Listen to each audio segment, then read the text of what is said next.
Okay, I started the recording. We'll cut out everything before the meeting starts. It's 12:29. If you want to open it up and give people a chance to get in, or do you want to wait till 12:30? That sounds great. Let's open it up. Go Thank for you it. so much, Rich. Yeah, No Appreciate problem. yeah. I usually let it go for a minute or two to see the numbers go up a little bit. Because even virtually people, are a little bit late. The memorial 5 minutes. I don't, yeah. You got that right, Mike. Yeah.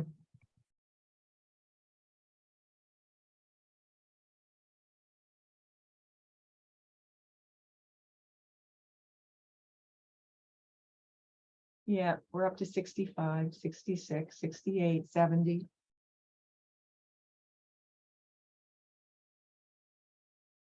So I usually give it a minute or two.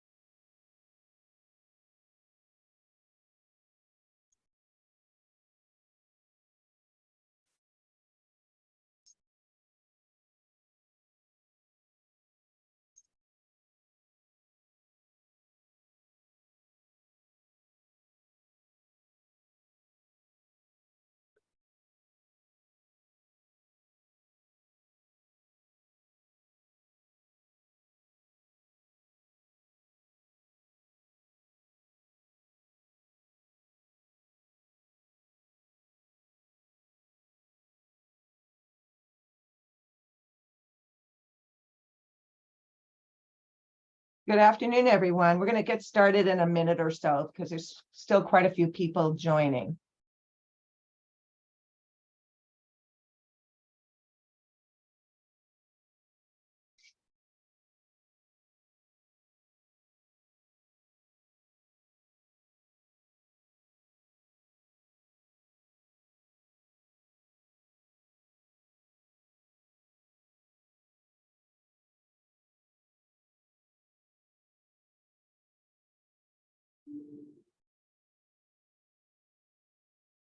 All right, I think we're gonna get going. Good afternoon, everyone. I'm Donna Gibson, and welcome to our final Advancing Authorship webinar for this year, entitled "Retractions Are on the Rise, but Not Enough." Our guest speakers for today include Ivan Oransky, and among Ivan's many job responsibilities, he is the co-founder of Retraction Watch. And we also have Michael Streeter, Director of Research Integrity and Publishing Ethics at Wiley. A retraction is a formal removal of a published paper from a scholarly journal. There are several reasons for why a paper is removed. The paper's author or co-authors could have realized a research error, or it could be a duplicate publication, or to more serious reasons, there could be things like research data fabrication, unethical research, failure to disclose a major conflict of interest, or the peer review process was manipulated. Ivan will be providing an overview of the retraction landscape and the impact retractions have on research, and Mike will be following up by sharing what Wiley is doing in support of research integrity. I'm going to be adding in a link in the chat to our event announcement, which features these speakers' bios. I also want to take a moment just to encourage all attendees not to wait for the speakers to finish their talks to start sharing questions either in chat or via the Q&A feature. Robin O'Hanlon, our Associate Librarian for User Services, will be moderating the Q&A panel discussion after the presentations. I'm also going to highlight two resources that you might want to explore afterwards. The first one is from the Committee on Publication Ethics, or COPE. It's their retraction guidelines. And the second one is STM Integrity Hub, which was launched earlier this year. And I'll also add these links in the chat so that you have that. Finally, we value session feedback, and we'll be sending a brief survey later today. If you could take a moment to let us know what you thought of this session, this would be most appreciated. So let's get started with our first speaker. Welcome, Ivan. And I'm just going to stop sharing my screen. Great. Thanks very much. And I will start sharing my screen. Here we are. Great. Well, thanks so much to the library for the opportunity to talk with you today about what has sort of become, I guess, an obsession of mine and Adam Marcus's. You'll hear more about Adam in a moment. My slides are showing up okay? We're good? Okay, great. So I'm going to take you through in the next, I guess, 20 minutes or a little less now, sort of a tour of Retraction Watch, of retractions, of some trends in terms of retractions, obviously, and also in terms of why we're seeing, as I suggest in my title, retractions are on the rise, but not enough. I'll try and provide some evidence for why I think they probably need to be growing more, and also just, again, explain why we think, our best guess as to why we think that they're increasing, which, again, I'll provide some evidence for and what have you. So let me start first, I guess, really with an apology, which is for making you look at my face twice. It's usually bad enough to look at once, but I am asking you to look at it twice, at least for a second here, because I want to tell you a quick story to place us, if you will, in time and space a little bit in terms of the pandemic. So this post is just a screenshot of a post that we published in early 2021, so early last year. And it was about the fact that between February and March of last year, I was asked to review 5 different papers about COVID-19 by 4 different journals at Elsevier, which, as we know, is one of the world's largest publishers. We're joined today by another of the world's largest publishers, but Elsevier is certainly quite large as well. And you might say, well, why am I telling you that? Well, I'm telling you that because in the sort of very kind introduction just a minute ago, what you didn't hear was that I was an expert in infectious disease or vaccines or epidemiology or immunology, any of the things, any of the subjects you would want someone who reviews a paper in about COVID-19 to be an expert in. I'm marginally, I guess, an expert in retractions. Maybe I'm an expert in journalism. Those are the things I actually think about and do, but not in terms of COVID-19 or any of the related issues. And I guess I would ask you to think about why it might be that I was asked to review these and what that might say about sort of publication patterns and sort of the state of play, if you will, in terms of not just the pandemic, but journals, in general. And I'll try and answer that question actually on the next slide, not this slide. So just to, again, give you a sense of, where we are at the moment, we've been keeping track at Retraction Watch of retractions of COVID-19 papers since, I think we didn't start that till like April 2020, but basically the beginning of the pandemic. And as of today, and this will probably change certainly by the end of the month, maybe by the end of the week, there have been 278 papers retracted, 270 papers about COVID-19 retracted, from a variety of journals. That actually does include preprints as well, sort of withdrawn preprints. And, I guess the question is that a lot? Is it a little? It's 278 retractions. I mean, that's a number. But really, is it a big number? And the important thing is always to think about the denominator. And so this letter, which don't feel the need to read here, it's very short, actually. The whole letter is only about 4 paragraphs. We wrote this, Adam Marcus, my co-founder at Retraction Watch, Allison O'Britis, who's our researcher at Retraction Watch. I'll tell you more about both of them in a moment. We published this in like July of 2020, and it was really in response to a fairly short paper, sort of analysis in this same journal, saying that there was a sort of an alarming and exceptionally high rate of COVID-19 retractions. And the punchline here is that we actually don't think that there's an alarming and exceptionally high rate of COVID-19 retractions. In fact, the rate of retractions you see, given that there are hundreds of thousands of papers published about COVID-19, is more or less what you would expect to see over this period of time in the general literature. Now, I'm going to argue that probably should be a higher number, But the point is that there doesn't seem to be anything, sort of dramatically different in terms of the quality or anything else. Now, the reasons for the retraction are different. These tend to be more for sort of just, if you will, sloppiness and sort of just not well done research, as opposed to out and out fraud, which I'll talk about momentarily also. And that's because probably those fraudulent papers are still being investigated. Those take quite a while, as I'll also get to. So again, just to set the stage a little bit in terms of the pandemic, not seeing a huge sort of difference, at least so far. But I also want to try and answer my original question about why was I being asked to peer review papers about COVID-19. And my best answer is that once we published this very short paper, it's not even a paper, it's a letter. And I was the corresponding author of this, august, critically important publication. I was then entered into many, many databases that that editors use to find peer reviewers as an expert in COVID-19, because the paper, I apologize for the, you may not hear that, but the fire engine going down Fifth Avenue here. But I think you're all familiar with those sounds, unfortunately, in New York. I'm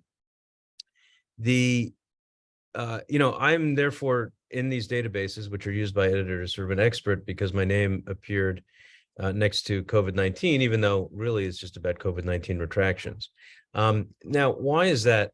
Maybe that's what we should be alarmed at, is that editors and publishers are so desperate for peer reviewers of the millions of papers that are submitted every year. And that need 2 or 3 peer reviewers each pass. They may need more, depending on how many times it's reviewed, how many journals it ends up in, et cetera, in terms of, maybe it was rejected from the first or the second one or the third one. So that maybe should alarm us more so than the rate of retraction of COVID-19 papers, because that suggests that people are being asked to peer review who aren't necessarily qualified, because again, they're just too many papers to peer review, frankly, by the right people. I should be clear, by the way, I did not actually peer review these papers. I turned them down. I sent notes back to the editors, which I don't think they ever received, by the way, because manuscript submission systems are notorious for really bad communication. I think a lot of you, if not all of you, have worked with those systems one way or another, and they almost preclude communication between reviewers and editors about anything, that isn't an actual peer review. Regardless, it stopped. So I guess somebody saw that message. So again, what are we talking about here? We're talking about quality control in science. We're talking about quality control in scientific publishing. And what I'm going to talk about now, which is more, I think, pertinent in terms of the retractions, is I guess the question I would ask is that going as well as everyone would like it to? What are some signs that it is or isn't? What are some signs about what are some evidence about where it should be? And why are all these things happening, and what can we do to make them better? So let me take you back now that I've talked to you about the last 3 years, give or take, and tell you about why we launched Retraction Watch very briefly, and a little bit more in terms of data. So Adam Marcus, again, my co-founder, he and I are both trade medical journalists of one way or in one stripe or another. We've worked at some of the same places. He's now at Medscape, where I used to be, for example.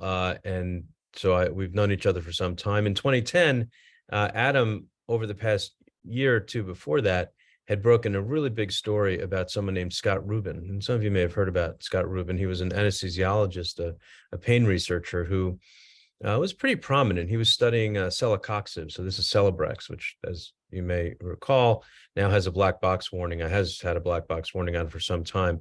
And Rubin was doing, lots of work that people thought was, relevant, interesting, important.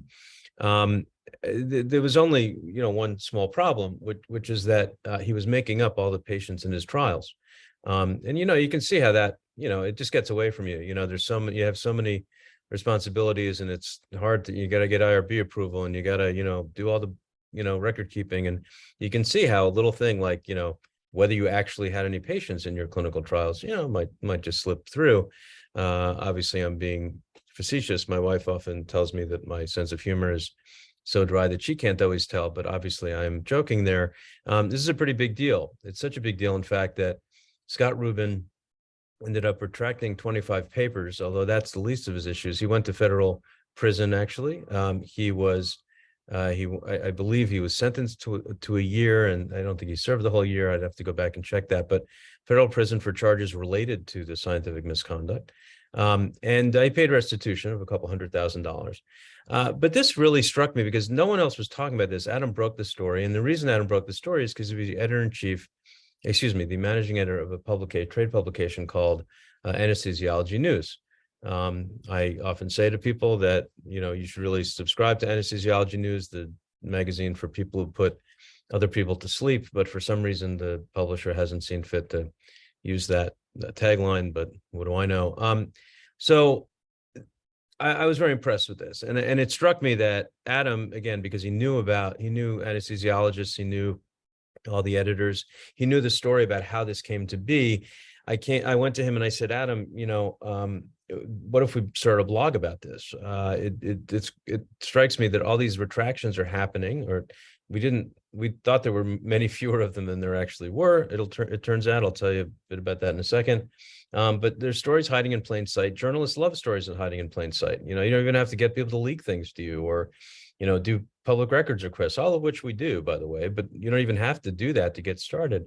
So he said, sure, fine, let's try it. I don't know, whatever. And the other thing we noticed is that the retraction notices themselves were hard to find and were often misleading or even wrong. They would just have incomplete or wrong information. And we thought that's a problem for transparency and for science. So, we started. What we quickly learned was that we were wrong about something pretty important, and that was how many retractions there were. So we thought there were a couple of retractions a month, maybe like 40 a year, give or take. And that was true, it turns out, in the year 2000. So, we were only 10 years out of date, which is, it's better than my wardrobe. But, we were wrong about that. It turns out that in the year 2010, there were actually about 400 retractions just from journals. There were many more from conference presentations, things like that. And that number just has continued to increase to the point where this year I was just checking some numbers this morning with Allison Brightus, our researcher.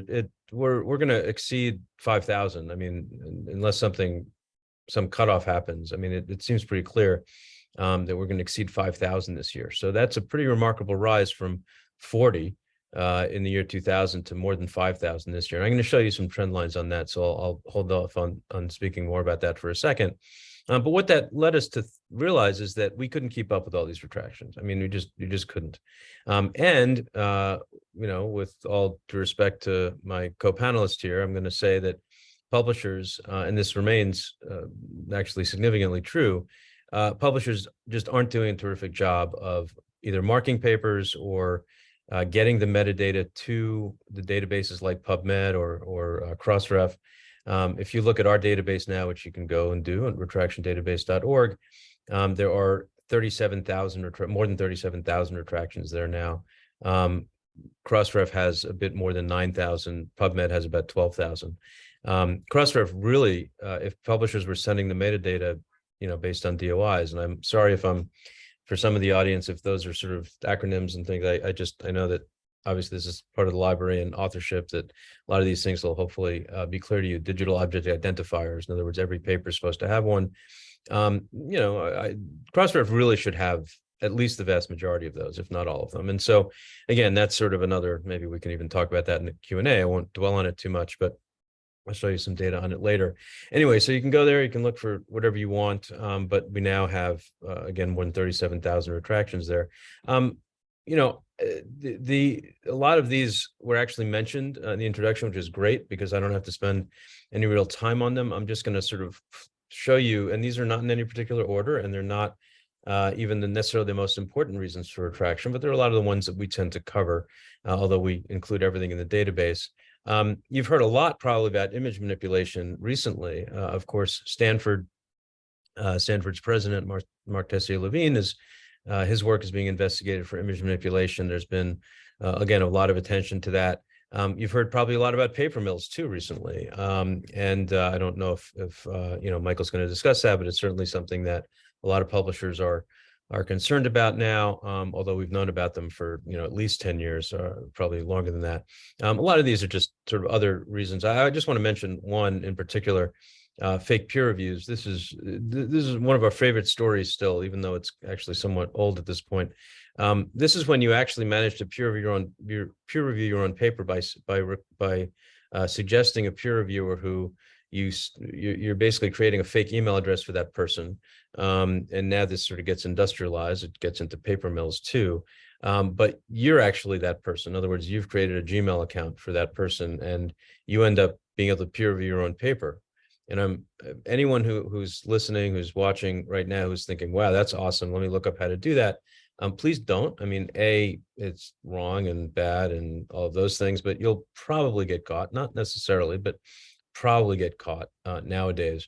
But it is remarkable. And by the way, that's responsible for well over 1,000 retractions in our database. So it's sort of remarkable to me and to Adam, often to look at the lengths to which scientists go to commit misconduct instead of, sort of evade detection and things like that, rather than just do the science. And then very briefly, I just want to talk about authorship issues for a second. These are they're a real headache for lots of reasons. A lot of people don't even want to deal with them. And this is when you have people who should be on papers who aren't, people who shouldn't be on papers who are, every variation in between, lots of, ghost authorship, guest authorship, honorary authorship, all of that stuff. But then there are the fun cases, which, to be clear, I don't think should be retracted. But there was a researcher, there still is a researcher, she's retired now, but named Polly Matzinger, an immunologist, quite well known, quite prominent. At the time she was doing her work in sort of the 70s and the 80s, she could do all the work herself. This wasn't a question of sort of, one team does the, this kind of analysis and the other one does the sequencing and whatever else. She could actually do it all herself, but then she would write papers and say, I did this, I did that, because she hated the passive voice, which I'm a card-carrying member of the hating the passive voice society too. And but the reviewers would say, yeah, we should publish this, but you can't say that, we do passive voice. And she's like, I hate passive. No, okay, then we do the royal we. And she would say, well, I don't like that either, because that's false. There's only me. So she finally got sick of it, and she decided to sort of stage a little bit of a civil disobedience. So she started adding an author to some of her papers, and the author's name was Galadriel Mirkwood. Now, some of you may recognize Galadriel Mirkwood's name if you are a fan of Monty Python, because it's actually a Monty Python character. She was a fan of Monty Python, but it was also the name of her Afghan hound. And those of you who work in any kind of lab or any kind of research, I don't know if you've ever tried to train a dog to do anything, but training a dog to pipette I think it's pretty challenging. So obviously this dog was not actually doing the work, but might have been, sort of supporting her by being in the lab at some point. And I don't think it should be retracted. I think it's hilarious. And I guess it's a problem if somebody named Galadriel Mirkwood ever applies for a job and you have to decide whether it's the real one. But anyway, lots of other reasons for that stuff. So I promised you just briefly this is a trend line of retractions. It ends at 2018 because retractions take a while, as I will explain and as I will show you in a second. Again, this does a couple things. It creates it includes some denominators. So we actually see the number of papers being published every year has definitely risen. So you would expect the number of papers being retracted to rise to some extent, but not to this extent. So right now, the rate of retraction is nudging close to 0.1%. So in other words, a tenth of a percent. For reasons that I'm going to get to in a little while, I think that number should probably be about 2%. So 20 times what it is now. And I'll explain why and can say more about that. But the number of retractions has definitely grown. And people always ask us, why? Is that because there's more misconduct? Maybe, although I don't necessarily see evidence for that. I see some industrialization of misconduct, but I also see what we definitely see is more people looking, right? So more people actually looking for problems, which is going to be the last minute of my talk and just a little bit here, talking about some of the folks doing that. Very briefly, I don't want to dwell on this one, but we keep a leaderboard of the people with the most retractions in the world. And one thing I want to note, although there's some other things to note about this, but in the interest of time, is that there are no women on our list. There's none on the top 10. There's actually none on the top 30, which is as far as we go. Maybe we can talk about in the discussion and question and answer. I don't really know why it is, but people have their, sort of theories. I will say when people have studied this and looked at whether that's true, even if you account for the sort of overrepresentation of men in positions where they would be publishing papers, it's still true. So anyway, all right. So very quickly here, one other thing I want to talk about is how long these things take, and sort of as part of the evidence for why there should probably be even more retractions. These are examples of headlines from Retraction Watch, journals that have had either clear allegations, or in these two cases, literally letters from universities saying, we've done investigations, please retract these papers. 2 years, 3 years, routinely, nothing happens. I like to think that's happening less now, but I actually don't have any evidence of that yet. So why does it take so long? Now, it's one thing to say, well, it's an allegation, we have to investigate it. I can see months, but literally the university has said in letterhead, these papers should be retracted, and the journals are literally doing nothing for years while the papers continue to get cited, which I'm going to show you in a second.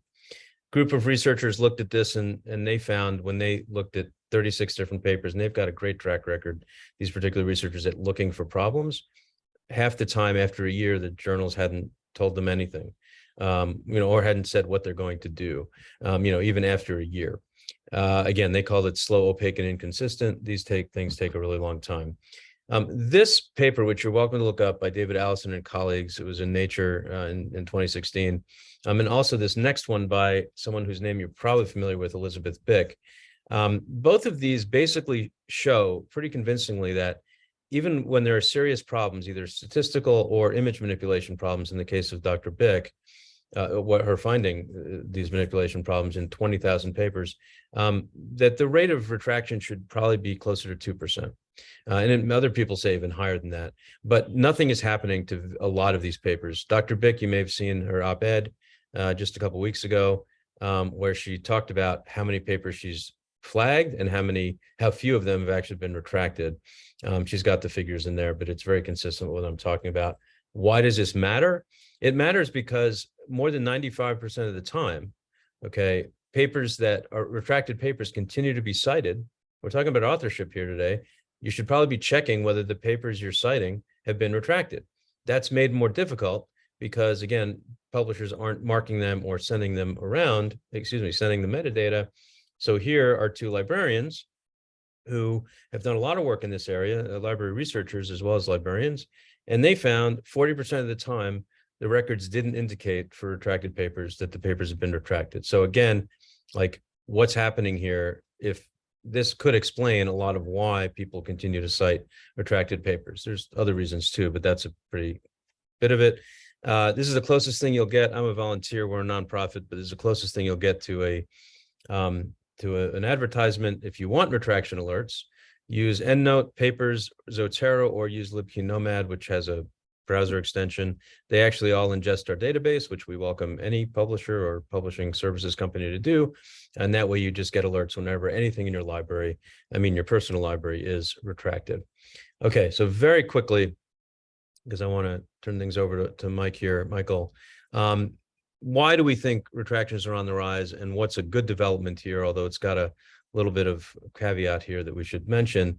It's open and just lots more post-publication peer review by people that we call the sleuths. So you may have heard of PubPeer.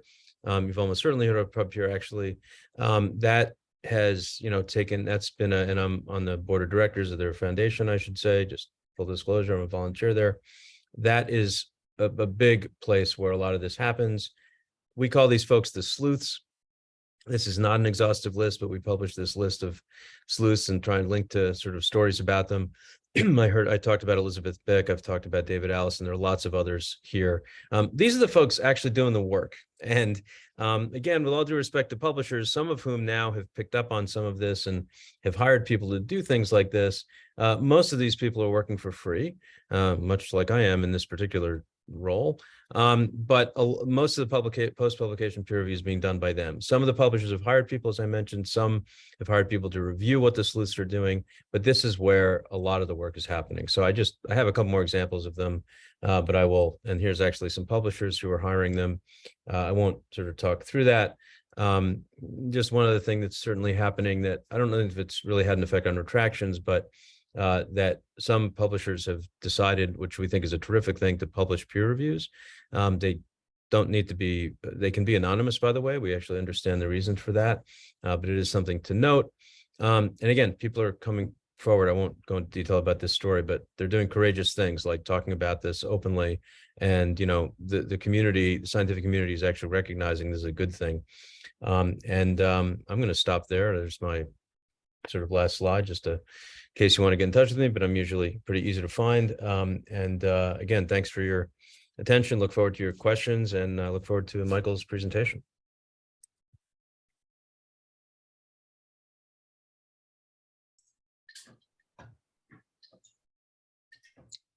Thanks very much, Ivan, and thank you, Donna and Robin, for the invitation, and to the institution for having me here today. Hopefully I haven't just started in. I wasn't sure if there was going to be a handing off the baton, but I'll just get going because I know we might be limited on time. I will share my screen now, and hopefully this works just right. Can you all see my slides now? Yes, we can. Okay, great. Okay, so again, thank you for the opportunity of the invitation to be here. It's really, I think, valuable from a publisher perspective to hear Ivan's points and to learn more about the work that Retraction Watch is doing. I'm going to talk about retractions from a publisher's perspective. I'm also going to sort of contextualize some of our research integrity work into sort of the broader context of the publishing culture. So let me get started. Okay, just a very quick overview of Wiley. We publish across all of the disciplines, so life, health, physical, social sciences, and humanities. We work with thousands of decision-making editors. And in that group, we count editors-in-chief, associate editors, editorial board members, and a lot of the important work that managing editors do in helping to facilitate the peer review process. I lead an integrity and ethics team that is made up both of Wiley and, in addition to Wiley, Hindawi, which is also a Wiley brand and a Wiley publisher. We have a mix of full-time staff and colleagues who put their time in from different parts of the business and bring expertise from, let's say, a managing editor perspective, if it's managed internally, and some editors-in-chief who work within Wiley, as well as legal counsel and colleagues as well. We work with a number of partners, so that's research institutions. I count authors and peer reviewers and learned and academic societies who we publish on behalf of among those partners as well. Just in preparing for this talk, I wanted to recognize the programming and the resources that are made available to your research community from your Research Integrity Office. A lot of the training that you provide addresses a lot of the issues that we also address in our own best practice guidelines, which are featured on the right. Unfortunately, I had to cut out the Wiley branding to fit it on the slide, but I know that the Research Integrity Office provides some training on conflict of interest, on authorship issues, on research, the appropriate research conduct, and these are a lot of the issues that we address in our own guidelines that are publicly available. So just very quickly, just to talk about the stakeholders that are involved in research integrity, and we recognize that as a publisher, we are in this endeavor toward research integrity together. So it does involve authors, it involves institutions, editors, publishers, and researchers. We're coming in at the end of the research life cycle, clearly prior to it being published, but we're coming in after a lot of the research has been done and it's being submitted to the journal. So we're taking over at the point of submission in many cases. But the point I'd want to emphasize is the collaborative aspect of this, and that's one of the things that we've been focusing on as a publisher, very much so. Ivan actually pointed at this. We support open research practices in the journals that we publish. I see our role here primarily as one that provides an infrastructure for these types of research practices to happen in the context of the publishing life cycle. Ivan mentioned transparent peer review, which can take a number of different forms. We also support preprinting and connecting those preprints to the published article. I think importantly too, this being an authorship event, talking about credit and the credit taxonomy, which allows contributors to clearly identify the roles that they played in that type of research that's being presented in the research paper. And then also thinking about other ways that we enhance trust in public research. I think increasingly we're moving toward a point where screening for concerns or even valid problems with manuscripts is becoming more important, so that we catch these kinds of things ahead of publication. So we are in the process of developing technology to support those kinds of initiatives. And it's not just a machine or a technological solution. It involves best practices and training for how to interpret those flags that come out of that screening, right? I would also point to some of the work that we've done through our Better Peer Review initiative. This is a framework that was originally published, I believe, in Learned Publishing back in 2019. It allows a journal to put a peer review framework, a lens rather, on its current peer review process to sort of help understand the types of improvements that journal might need to make. Maybe it's around the type of guidelines they give to peer reviewers. It may be around other expectations of peer reviewers throughout the peer review process. So I want to highlight that kind of work because it is important to go hand in hand with some of the technological advances that are going on right now. So as a publisher, so what types of cases do we see? We organize our casework around the Committee on Publication Ethics taxonomy. So this is a proportional view of the issues that we see at a sort of an individual level. This taxonomy, I think, is somewhat coming out of date. So for instance, concerns raised by third parties, I've had mentioned independent research integrity sleuths. We would capture those types of things in that box, but that doesn't necessarily mean those concerns could be related to authorship. They could be related to data or other kinds of issues. What's not included here, and what I would also point out as one of the big challenges that publishers are facing now and have been facing for some time, is the systematic manipulation of the publication process or paper mills. And that is something that we undertake as part of a broader investigative process that we undertake when we investigate those kinds of cases. How are we alerted to concerns? There are a variety of ways that we come to understand a problem with a manuscript or a group of papers. Social media seems pretty obvious. Colleagues of mine have joked about whether or not Twitter is going to crash anytime soon. We have a publication ethics inbox, which is a public resource for individuals to submit concerns to us as a publisher that we need to investigate.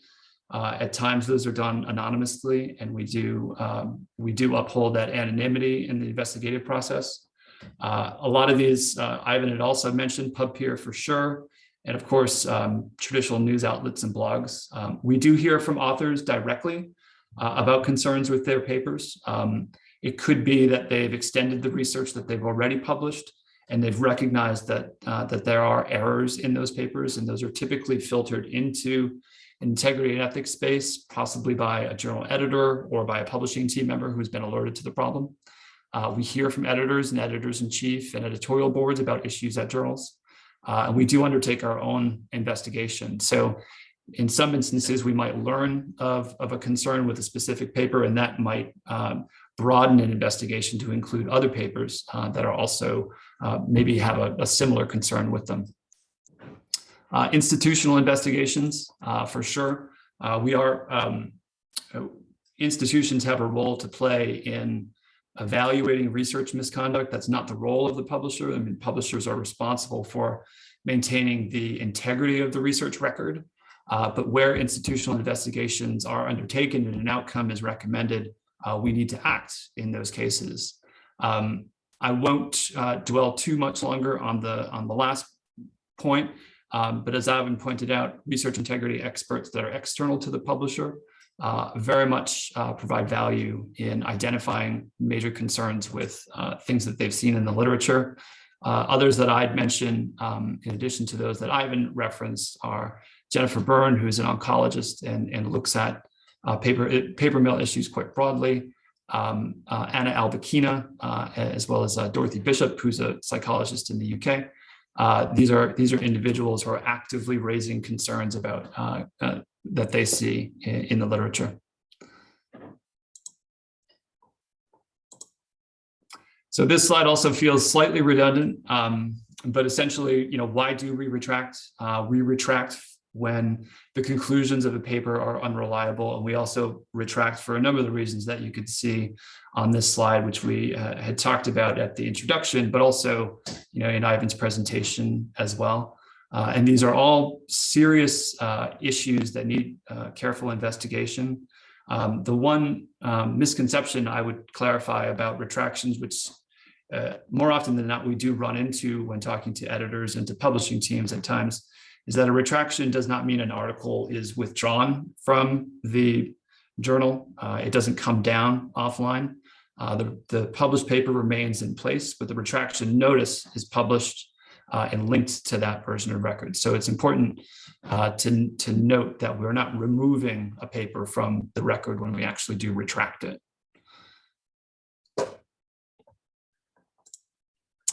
So the investigation and the review process, and I think this is really where the publishing perspective comes into play. We have a number of guiding principles that we undertake in reviewing cases. We endeavor to be neutral and fair.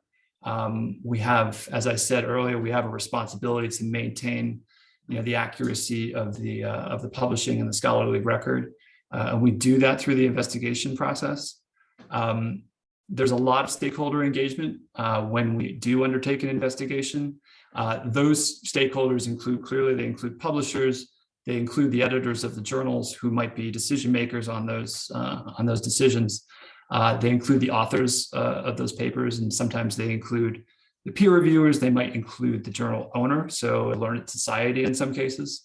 And in other cases, they include an institution who might be taking an active role in the investigation as well. I mean, I think ultimately too, within the investigation process, we have to be clear about the decision making and who's making a final decision on that paper or group of papers. Very typically, it's the editor-in-chief who's making that decision, and this is borne out by the COPE guidelines on retractions. But in many cases too, the journal owner is also guiding that decision and the ultimate outcome of what to do with that paper when the investigation concludes, right? So, one point I would make to kind of close this slide is to say that we take a lot of industry best practice and guidelines into play when we set policies. So I already talked a bit about our best practice guidelines on research integrity and publishing ethics earlier on. But we also bring in the COPE guidelines on retractions. We also very much rely on the workflows that are in place that COPE has set out to help guide an investigation. So there are specific workflows that are in play to respond to cases that might have data manipulation at different stages of the publication process, or whether it be plagiarism or conflict of interest. These guidelines are very much critical to helping us guide an investigation and also set policies. And I'm sure many of you are familiar with the International Committee of Medical Journal Editors best practice guidelines. This is both a guide to setting up an editorial office in such a way that it's compliant with integrity and ethics best practices, but also gives best practice and guidance around how to react to certain cases. Let's say it's an authorship issue or conflict of interest. And so these are critical pieces of industry best practice that we follow. So looking at the investigation and the review process, this is a somewhat simplified overview of how this is undertaken by the publisher. I would argue that the middle two pieces are really those that take probably the most amount of time. But we start with a concern that's been raised or a concern that we have identified, and that might come from some of the individuals or the routes that I had referenced earlier on in the presentation. We assess and we triage that concern and develop a plan for moving forward and looking at it. There is a point of author outreach and engagement that's undertaken by the publisher and by the editor. And there we also come into a point where we're assessing responses from authors to concerns that have been raised to help us get a clearer picture of a way forward. And then ultimately we come to a decision. In some cases, that's a decision to retract. In some cases, it may be a decision that we might correct the article rather than retract it. But ultimately, if the conclusions of the article are impacted or are invalidated, then the appropriate action is retraction in that case. Publishing retractions, to some of Ivan's points about visibility, I'll just generally say that all retractions they're freely available to readers. We need to state clearly and in neutral terms the reasons why we have published a retraction. And we want to do it in such a way that to sort of uphold our role in this process, which is not to be a disciplinarian, but to give visibility to the reason that paper is being retracted. We always engage authors on the decision to retract. So the typical part of the process is we've made a decision to retract. We have an agreement with the editor that we're going to retract that article, and from there we give the author the opportunity to sometimes be a party to that retraction.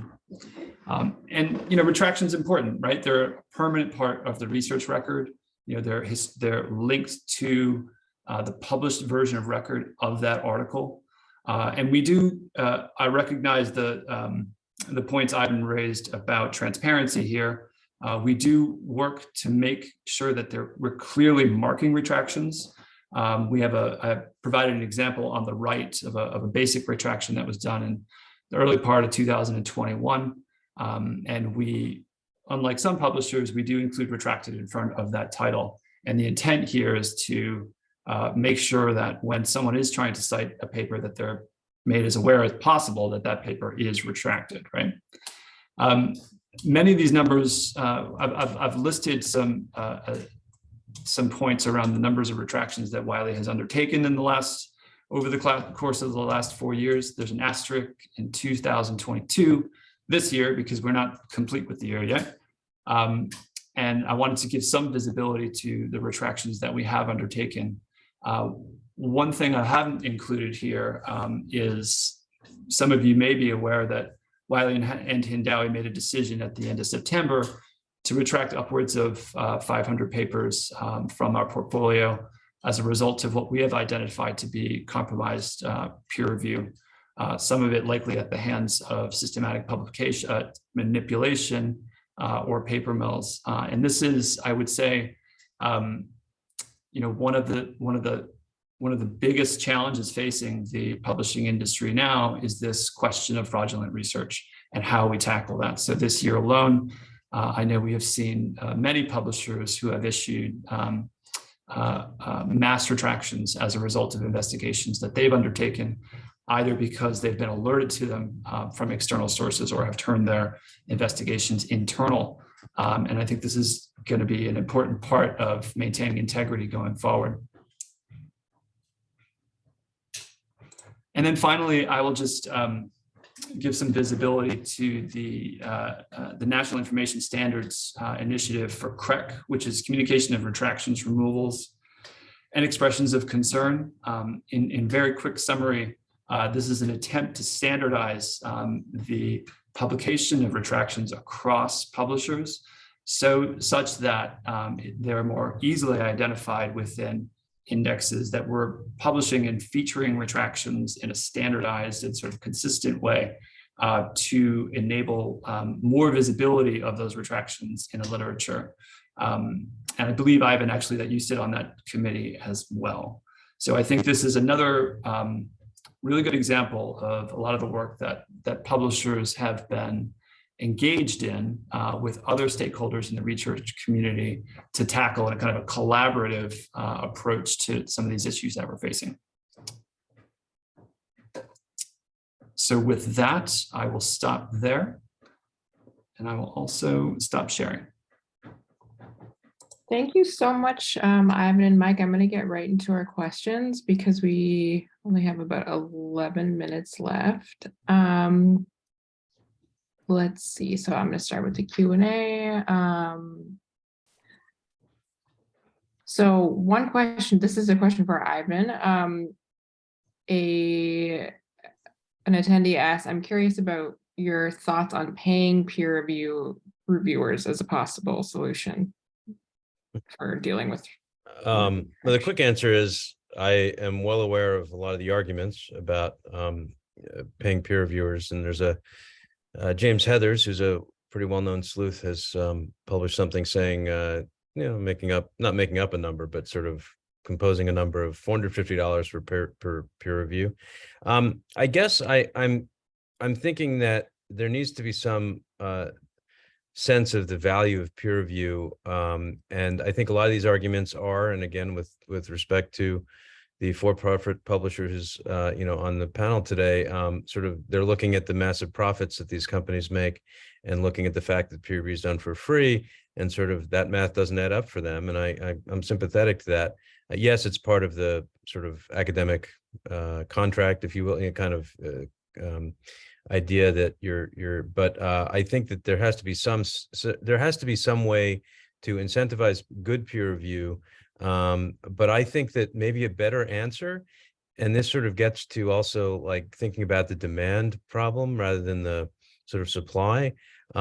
Maybe there are too many papers that are sent to peer review now, and maybe publishers are publishing too many papers, because how on earth are you going to do quality peer review for all those?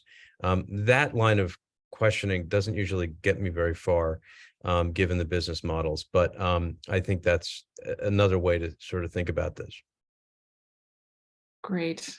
So we have another peer review question. So this is for Mike. You mentioned the Better Peer Review Initiative starting in 2019, thinking this is sort of in part to establish safeguards against fraudulent peer review, but what responsibilities do you see peer reviewers having in detecting fraud?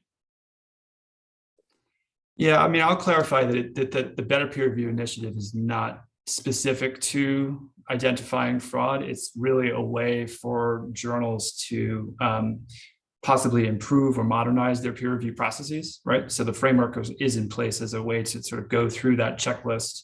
It includes integrity and ethics checks in that framework, but it's not the only thing that's included in that framework. I think, and I don't want to sort of misquote here, but I think it's actually really challenging for peer reviewers to identify integrity and ethics issues in a specific manuscript. I mean, I think if we're thinking about this kind of more broadly from a systematic manipulation point of view, typically it's in the aggregate that you might identify some of the indicators that are problematic. I mean, really what we're relying on peer reviewers for is to ensure that the science that's presented in that paper is valid, that it is citing appropriate research that supports the work that's been submitted. I mean, I think that there is certainly a role to play for peer reviewers in integrity and ethics.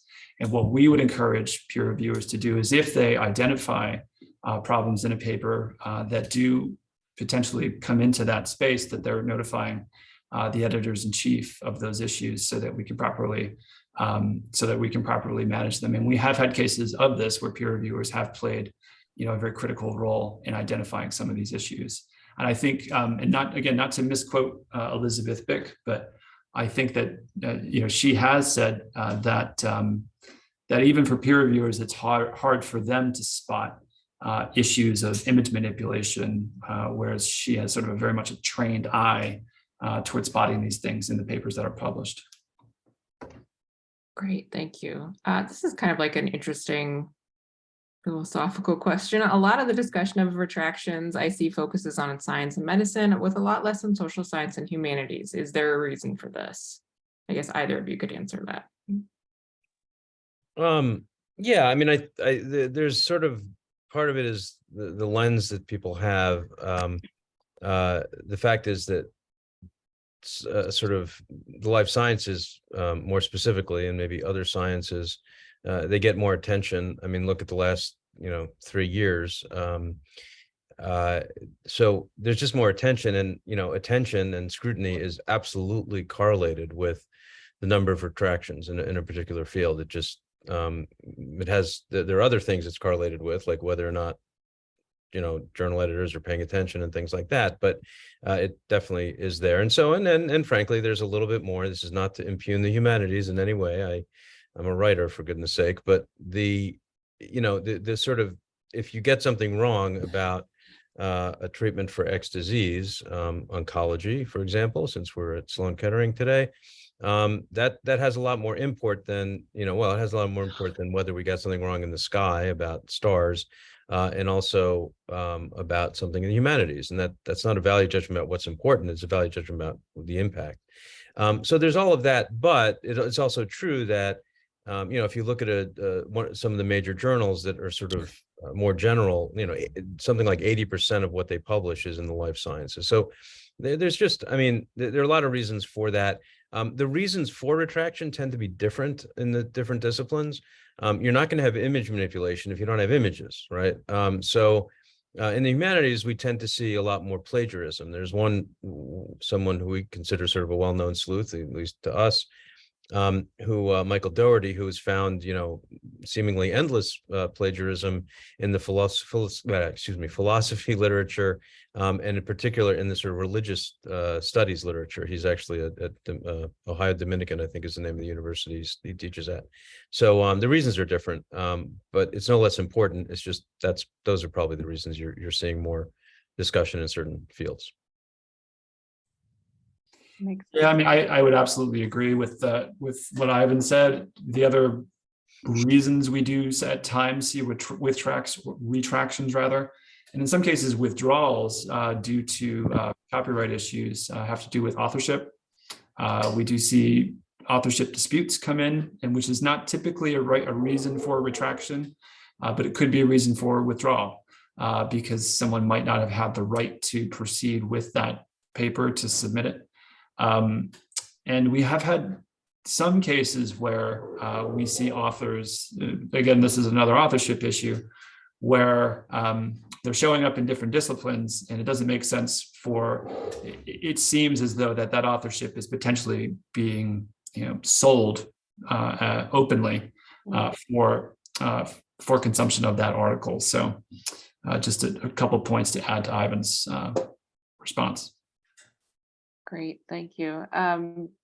So this is another question from the Q&A. So so Mike, you said that the attitude toward authors whose work is retracted shouldn't be punitive. Recently at the journal I work, we received multiple plagiarized submissions from someone who Retraction Watch identified in 2015 as a serial plagiarist. This person does not have an institutional affiliation. Should there be consequences for his infractions? I guess there could be consequences, but they might not be like unduly punitive. I don't know. I'll leave that to you. That's a tough question because I think what the journal could screen those papers out if this person is a known, I guess let's say bad actor in this space. It's difficult. The publisher and the journal aren't in a position to discipline that person, but they are in a position not to entertain the manuscript. Within appropriate sort of confidentiality and sharing, they might also alert some journals in their discipline. to some of the activity of that individual to help prevent those submissions. Great. I'm going to look in the chat now for some more questions. So wondering about considerations of reasons for publications. For instance, if it's for authorship reasons, are the results still valid and worth including? How do we address that nuance? Well, I mean, a couple things. One is, this is just, it's a reminder that clear retraction notices are critical. You know, say what happened. And again, we have seen some improvement in that, if I'm being sort of clear about it. So that, and there's other reasons, actually getting back to the sort of disciplinary issue and reputation management. There are actually studies showing that authors who retract for honest error, in other words, that have nothing, you know, actually don't see any reputation damage as measured by citations anyway. So I think this is all a measure for that. But also, to get back to Michael's really important point during his presentation, retraction doesn't actually mean, except in rare circumstances, and I think I saw a question about this or a comment in the chat also, in rare circumstances where, again, somebody is, you know, patient identification is, you know, sort of, patient anonymity is not protected. Someone can identify themselves, or there's a copyright violation, you know, some sort of legal, you know, somebody's using intellectual property that you're not supposed to. I mean, sort of very crisp, very rare examples. There's actual removal, like get rid of it. Retraction does not mean, which is what always makes me chuckle / sigh when I see people talk about, oh, you're canceling this. Like, we're not canceling anything. And we're not doing anything, by the way, but no, we're putting a big red mark on it saying, don't trust this.